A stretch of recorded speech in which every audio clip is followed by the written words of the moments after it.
Selamat datang di konten spoiler. Jadi kalau kalian gak suka konten beginian, silakan close video ini. Tapi jika Anda semua gak masalah di spoiler, siapkan cemilan, pasang posisi rebahan, dan mari kita mulai videonya. Juragan.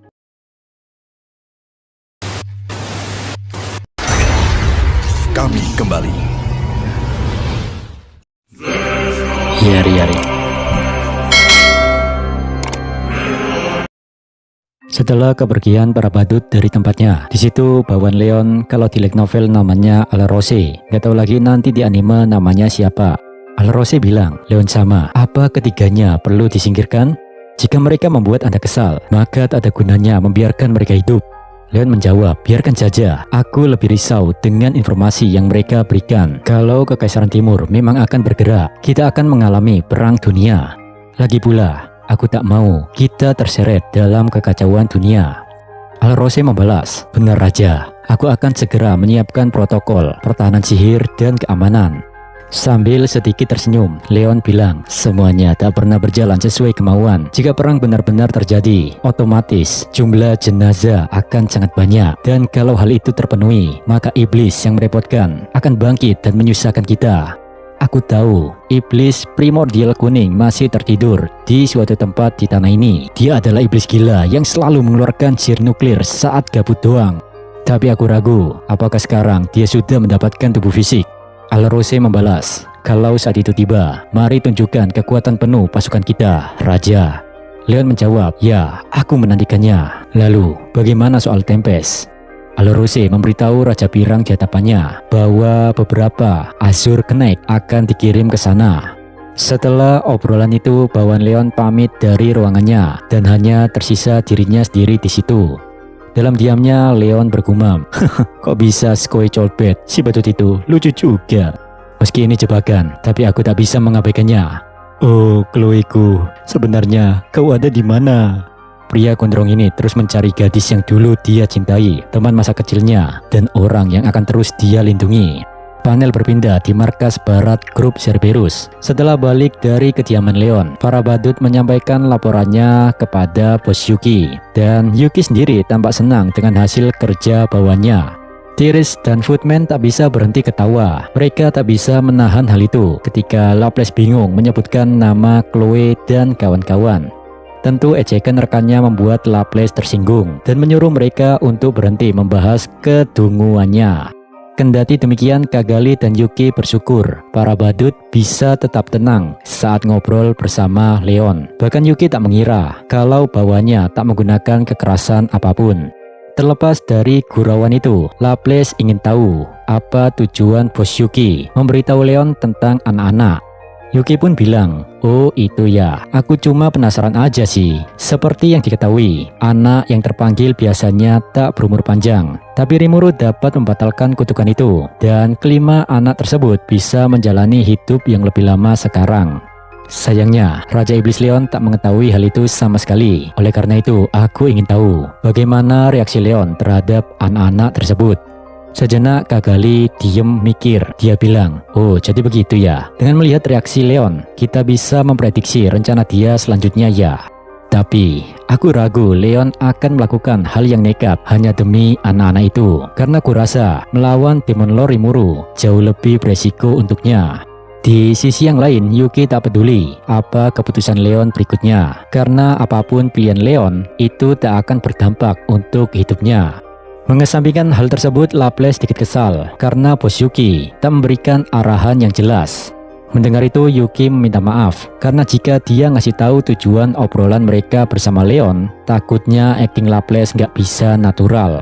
Mengomentari hal ini, Tiris setuju dengan Yuki. Dia menganggap dalam hal beginian, Footman dan Laplace memang nggak bisa diandalkan. Lalu kemudian Footman bilang, ngomong-ngomong bos, waktu aku sebutkan nama dari anak-anak itu, si Leon memintaku mengulang satu nama. Dia bahkan terlihat sebal karena aku tak menyebut dengan benar. Jadi, waktu ku bilang Skoe Colbert, si Leon tuh malah meyakinkan padaku bahwa nama yang benar adalah Chloe, bukan Skoe. Laplace dengan santai mendekati Footman dan bersandar di kepalanya. Oi, kenapa kau mempermasalahkan hal itu? Aku yakin dia mungkin cuma tersinggung doang. Sejenak Yuki dan Kagali saling bertatap-tatapan. Mereka berdua menaruh perasaan curiga dengan reaksi Leon. Di sisi yang lain, ketiga badut ini nggak paham kenapa tuan mereka terlalu memikirkan hal itu. Dengan penuh keyakinan, Kak Gali mengungkapkan bahwa kemungkinan tujuan Leon adalah mencari gadis yang bernama Chloe. Mendengar itu, Yuki merasa kesal pada dirinya. Dia bilang, sialan, aku sudah membuang kartu as demi bisa mengendalikan Leon tanpa aku tahu.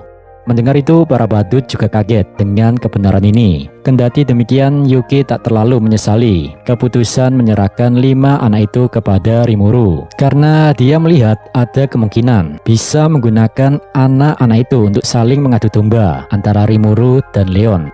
Dengan wajah optimis, Yuki menyuruh semua bawahannya mendengarkan rencana ke depannya. Panel berpindah ke Tempest. Sebulan sejak ekspedisi reruntuhan berlalu, Tempest kini dalam kondisi damai. Semua hal terkait Mariabel dianggap sebuah kecelakaan belaka karena kerajaan Siltoroso tak mau ada rumor kalau putri mereka menyerang Raja Iblis. Dan saat Raja bersama Ratu atau bapak dan ibunya Mariabel bertemu Rimuru untuk membahas hal ini, Rimuru tuh melihat ada yang aneh dengan mereka, yakni keduanya seperti manusia tanpa jiwa. Meski begitu, Rimuru sangat menyesalkan kepergian Mariabel. Rimuru berhayal, andaikan Mariabel menjadi gadis biasa, mungkin hidupnya akan baik-baik saja. Kendati demikian, Rimuru penasaran kenapa Granbel tak bergerak setelah cucunya tewas. Padahal MC kita sudah bersiap untuk serangan pembalasan.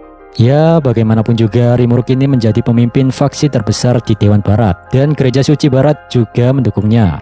Setelah selesai ngobrol dengan bapak ibunya Mariabel, Rimuru menemui Kurobe. Dalam perjalanan ke tempatnya Kurobe, MC kita terus memikirkan siapa bawahan yang cocok menjadi perwakilan di Dewan Barat untuk Tempest. Awalnya Rimuru berpikir untuk menunjuk Suna, Rigut, atau tetua goblin tingkat birokrat yang lain. Tapi sayangnya, mereka semua sudah sibuk dengan masalah hukum manajemen SDM.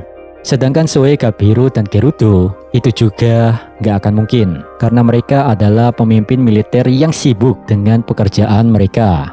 Lalu untuk Sion dan Benimaru itu juga bukan pilihan yang tepat karena mereka berdua sangat pemarah untuk menghadapi urusan yang beginian. Singkat cerita, Rimuru dan Kurobe akhirnya bertemu. MC kita bertanya pada bawahannya tersebut, "Oi Kurobe, apa yang mau kau tunjukkan padaku?" Dengan senyum mengerikan, Kurobe pun mengeluarkan sebuah pedang. "Lihatlah dengan seksama pedang ini, Rimuru sama." Rimuru menjawab, oke, sepertinya itu pedang yang bagus." Kurobe pun bilang, "Coba perhatikan lagi. Anda lihat kan, ada lubang kecil di sini. Ini tuh bisa dimasukkan inti permata."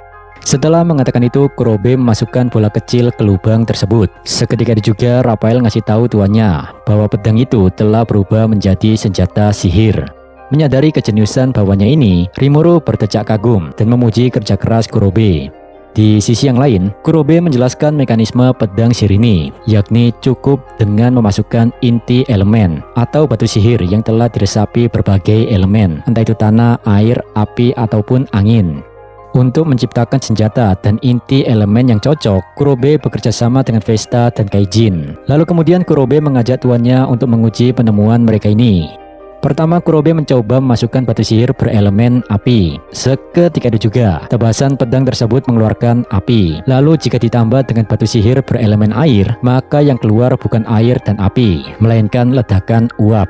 Kurobe menjelaskan lebih lanjut bahwa dampak kekuatan pedang ini bisa ditingkatkan hingga lebih dari 10 kali lipat. Setelah uji coba itu selesai, mereka berdua pun masuk kembali ke tempat kerja Kurobe lagi. Alih-alih senang dengan penemuan Kurobe ini, Rimuru juga ingin memperlihatkan sesuatu pada bawahannya tersebut. MC kita pun mengeluarkan pedang yang selama ini dia pakai. Ini adalah pedang yang ditempa Kurobe untuk Rimuru. Kurobe memberitahu kita bahwa semakin banyak kekuatan sihir penggunanya, maka pedangnya juga bisa ikut berkembang. Dan di saat yang sama, Rimuru pun mulai menunjukkan hal itu pada Kurobe, di mana saat MC kita mengalirkan sihirnya pada pedang yang dia pegang, seketika itu juga muncul warna pelangi di sekitar pedang itu. Melihat hal tersebut, Kurobe sangat terkejut. Di sisi yang lain, Rimuru juga tak begitu paham mekanismenya, maka dari itu dia bertanya pada Kurobe tentang hal ini. Sembari menelan ludah, Kurobe bilang, "Gokil, ini Crimson Steel, sebuah logam suci yang paling mistis. Menurut legenda, metal ini dapat mempertahankan elemennya untuk selamanya. Jujur saja sih, aku tak pernah membayangkan pertumbuhannya sampai sebanyak ini.